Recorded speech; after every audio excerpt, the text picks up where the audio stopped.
I believe that every guy would be lying if he said he didn't want to have others love and respect him and trust in him as a quality leader. So in this video, I want to talk about 5 habits that you can start implementing today to carry yourself like a boss, or in other words, a man that has an aura of being a leader that others look up to. Now, I'm going to talk about these habits in the context of attracting women, but you'll quickly notice that these are traits that will be respected by men as well. Number 1, say less, do more. I absolutely cannot stand the type of guy that rambles on about all the big things that he's working on. I'm sure you know at least one person like this. It's always the guy that is brewing up something big that is going to take everything to the next level for him, and people are going to be blown away once he reveals everything. In reality, this guy never actually has any results to show for anything and bounces from one interest to the next depending on what the flavor of the month is. He's the guy that everyone rolls their eyes at when he starts talking about his goals, and no one ever takes him seriously because he's not serious about anything himself. This is the exact opposite of the type of man that gives off the impression of being a boss or the aura of being a quality leader. Learn to keep quiet about the things that you're working on. If you have a goal in mind, keep it to yourself and continue to work in the shadows until you have tangible results to show for it.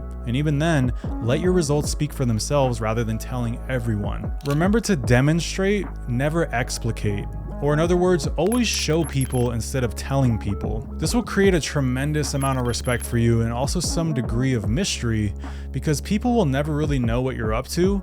But since you're the guy that produces results, they know that you're working on something that will be successful. Your name starts to be associated with the guy that walks quietly but talks loud with his resume, and that is a strong trait of a boss. Number 2, be the first to initiate and have a plan. This next one is important in all social scenarios, but especially with women. You never ever want to be the guy that doesn't have a plan or is afraid to initiate action of any kind. Women love it when they can trust a guy to not only come up with an idea, but have a plan to see it through and make it a good experience. A woman will fall into her feminine energy quickly and be much more fun to be around if you are the guy that she can rely on to take her on a journey, even if that journey is just simply having a plan for drinks and grabbing some dessert that night. It doesn't have to be extravagant, you just have to be decisive. In a similar vein, being the guy that initiates action is equally important. You want to be the guy that asks the girl out or says, "Hey, we're going to this restaurant at 7 on Friday, wear something upscale and cute." With men and groups of friends, you earn equal respect by being the guy that comes up with an idea initially or on the fly when plans change up and the group needs something else to do. When you are the initiator and the guy that seems to always have a plan or an answer, you are quickly associated with being a leader, and people will look to you for the answers and to guide them. This is such a simple thing to implement in theory, but it's incredibly powerful. It can be as simple as taking 5 or 10 minutes to look up some activities, restaurants, or bars on Google ahead of time, and to have a plan and a backup plan in case things don't pan out with your first idea. Invest a few minutes of your time into planning with anything that you do and watch the results that you get. Just don't be that guy with women that is asking where you should go to eat or waits for her to make a move. It's emasculating to yourself, and she will lose respect for you over time. Number 3, be curious and careful of what you consume. People who are not bosses in life have one thing in common. They consume junk, whether that's junk food in the kitchen or junk media in the form of gossip, brain-dead content, and things like half-naked girls on Instagram and arguing on the internet. And oftentimes they consume all of it. You have to keep in mind that you begin to take on the traits, persona, and general level of thinking of what you consume. If you are consuming high-level media in the form of good books, interesting podcasts, and researching your curiosities, you're going to be naturally operating at a higher level than the person who doom scrolls TikTok and waits for the next Cardi B headline. And a big part of consuming higher quality media is creating the habit of pursuing your curiosities. I personally have seen a big boost in my bank of knowledge over the last few years implementing this principle. Make it a habit to read up on anything that piques your interest, no matter how big or how small it is. If someone mentions something about how to change out a radiator, and you have no idea what a radiator even is, look it up online and learn about it. If someone talks about a new technology and you aren't familiar with it, take a few minutes to research it and the purpose behind it. I mean, I even went on a spree recently where I read about all the Roman emperors on Wikipedia over the course of 4 or 5 days.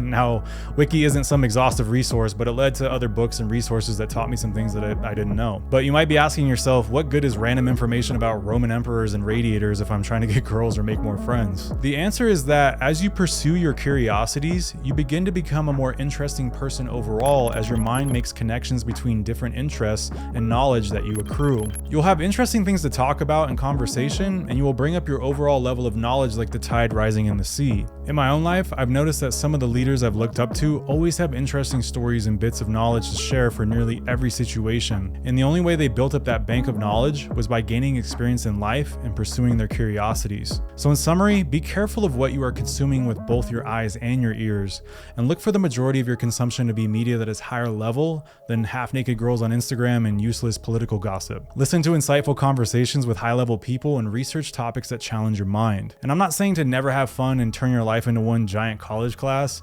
but find the balance to where you are doing things that are nutritious to your mind more often than not. It's the same idea with food. Even though pizza is delicious and I'd love to eat it every meal every day, I simply can't, or I'll turn into a fat blob with a ton of health problems.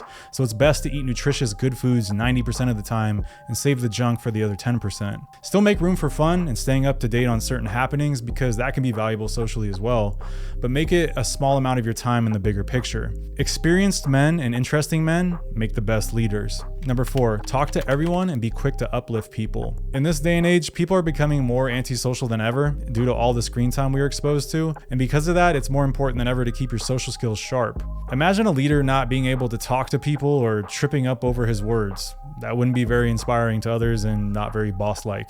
What you want, you could do so, you do. To counteract this, make it a habit to talk to people everywhere you go. Talk to the old man in line at the store, talk to the cashier, spark up a quick conversation with the front desk girl at the gym, tell someone you like their shoes, etc., etc. These little interactions add up over time and help you build up confidence and charisma in a world where people are becoming more afraid to talk to strangers than ever. People will feel the energy you bring as a person who isn't afraid to spark up a conversation and will once again look to you to lead social interactions and want to hear what you have to say. That energy is infectious and it creates social power. It also helps tremendously in conversation with women.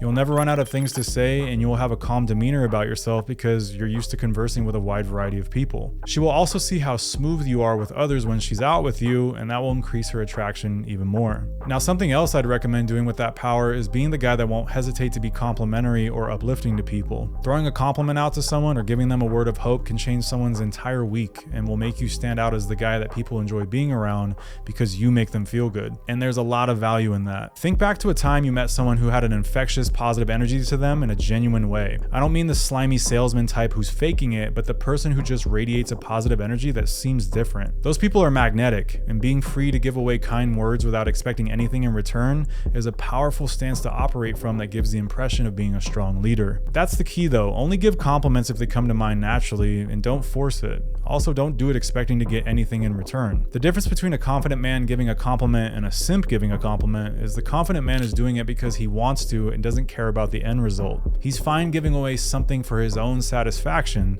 whereas the simp is hoping to score points with the person and hopefully get the person to like them. Both men and women feel the energy difference between those two scenarios, and the guy that is freely giving from a standpoint of not being needy is operating at a much higher level in vibration. Bosses are good socially and often inspire uplifting positivity in those around them. Keep your social skills sharp and spread the good vibes to people. Number 5, be on time and decisive. Now, if there's one thing that annoys me more than anything, it's people that are flakes and those that do not respect someone's time, and this includes being on time for events. And this isn't just my view either. I'm sure you can't stand flakes or people that make you sit around waiting for 30 minutes because they're late either. It's one of the fastest ways to lose respect with someone, man or woman. On the flip side, everyone respects the guy that is on time, keeps his word with his commitments, and he's decisive. Remember that bosses set the example for people that look up to them as well, and with women this is especially true. If you are never on time, what reason does she have to be on time herself? You've already shown you don't care about her time, so don't expect her to care about yours. You also play the game how you practice it. We ain't talking about the game.